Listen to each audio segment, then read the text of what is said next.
In this video, we're going to be talking about how to welcome guests to church. And I'm even going to introduce you to a framework that ended up getting 80% of new visitors at my church to join our church within the first 3 weeks. Coming up.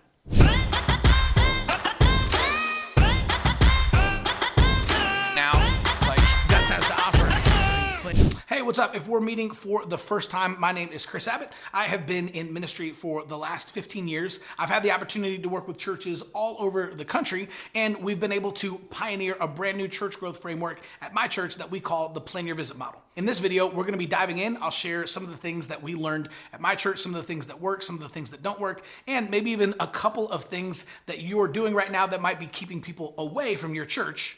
So let's dive in. All right, so for those of you that have never heard of the Plan Your Visit model and kind of what this is, basically Plan Your Visit is giving people the opportunity to simply schedule an appointment to visit your church on Sunday. Now, we actually didn't invent this. We just kind of borrowed this from zoos and public parks and a lot of different places that have a Plan Your Visit option.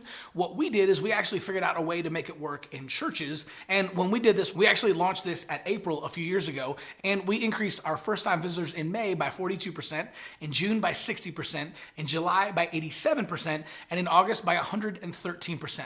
And all of it was just because of this Plan Your Visit framework. Okay, so the best way to welcome guests to church, in my opinion, is with Plan Your Visit. And simply having a Plan Your Visit option on your website, not everybody's going to sign up for it, right? My wife gives me a hard time all the time and says, listen, babe, I know that this is what you do for a living and you teach churches how to do this stuff, but I would never sign up for Plan Your Visit. But see, that's the point, right? Like, she would prefer to visit a church, kind of sit in the back and kind of get a feel for the church before and never really sign up for Plan Your Visit. Well, I, on the other hand, every single time I travel or go to a new church, I'm always on their website beforehand looking to see if they have a Plan Your Visit option, right? Because I like the idea of meeting someone and having them give me a tour and introduce me to some key staff and leaders and kind of show me around the building, right? So a lot of this just comes down to personality. It's going to help eliminate the anxieties of new visitors. And so it's great to have this option even for the people that don't sign up for it, because it speaks to a culture of hospitality at your church. So even people like my wife who might come to your website and never sign up for Plan Your Visit, they're still impressed by the culture of hospitality that you display because you have an option on your website like Plan Your Visit. All right, so number one, people don't remember what you say, they remember how you make them feel. So this is why Plan Your Visit is such a great option. Think back to high school or middle school, right? I remember first day of 7th grade, I did this. It was my first day in middle school. Here I was going to go in and I was just going to march up. If I didn't see my friends, I was going to march up to the cool table. I was just going to introduce myself to everyone and I was going to meet people and be instantly popular. That's what I thought was going to happen. Instead, what happened is I walked into the cafeteria. I immediately freaked out. I looked around and didn't see anybody that I knew. I saw the cool kids and like a loser, I sat at the only table that didn't have anybody sitting at it completely alone, right? This is exactly what happens to visitors when they walk into your church for the first time, right? I call it the high school cafeteria syndrome. People walk in, they don't see anybody that they know, they have no idea what to do, they freak out, and by default, they just sit in an empty seat in the back of the sanctuary.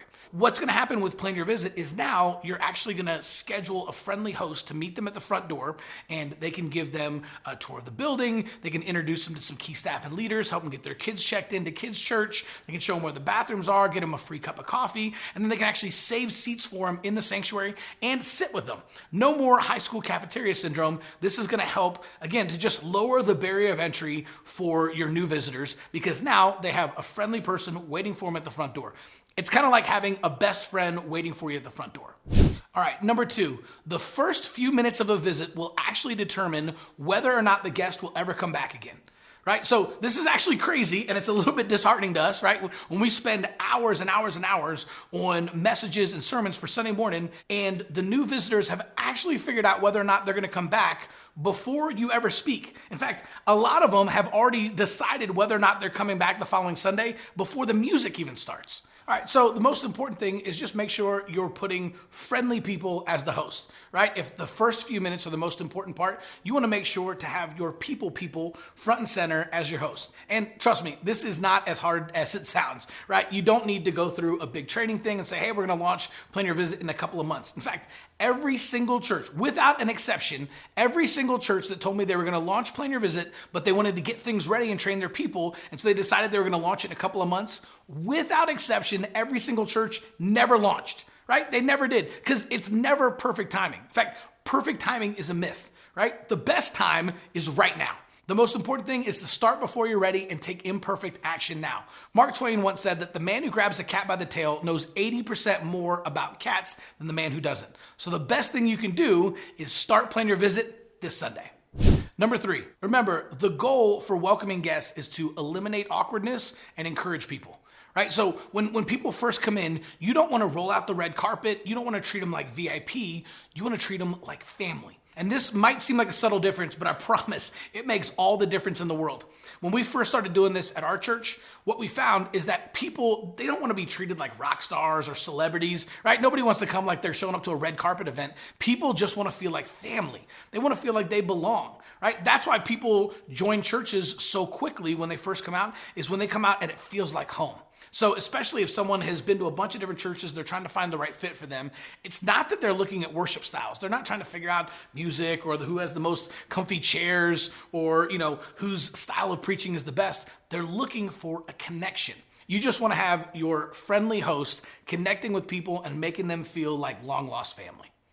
All right, number 4, call the plan your visits before they show up. So here's the deal. If you have a plan your visit option on your website and somebody signs up, then you want to make sure to call them within 15 minutes, right? And here's why. So think about the psychology of what happens. So someone, maybe they saw a Facebook ad or a YouTube video, or they stumbled upon your church website, right? And they decide, you know what? I'm going to church on Sunday. And so they actually take time to submit their name, email, and phone number, and they schedule an appointment to visit your church, right? And then nothing happens. Right?